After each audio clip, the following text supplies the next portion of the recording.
C'est d'abord la base du chocolatier Jean-Christophe Cronier, la ganache, un mélange intime de cacao et de crème fraîche qu'il faut d'abord maîtriser avant de pouvoir le marier à d'autres arômes. Il y a vraiment un travail sur les températures, sur l'émulsion. Il faut que notre ganache soit travaillée à bonne température. Et il faut un petit peu comme une... L'émulsion, c'est un petit peu comme une mayonnaise, hein. On est sur une émulsion grasse. Donc il faut que toute notre matière première, le sucre, la matière grasse et le cacao, ne fassent qu'un, en fait. Il faut vraiment avoir une émulsion parfaite pour avoir cette onctuosité dans la ganache.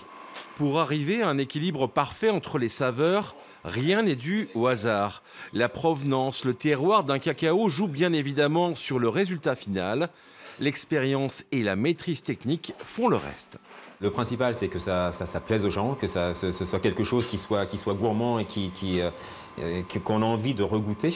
Mais dans une ganache, un praliné, c'est un petit peu différent, mais dans une ganache, puisqu'on a une base de chocolat, on doit d'abord retrouver cette base de chocolat et avoir l'arôme qui suit.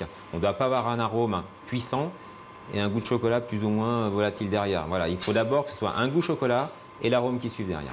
Récompensé pour l'équilibre des saveurs des différents chocolats qu'il fabrique, Jean-Christophe Cronier a reçu également un coup de cœur du club des croqueurs de chocolat pour l'aiguille d'argent, une ganache qui s'accorde subtilement avec un arôme de thé blanc.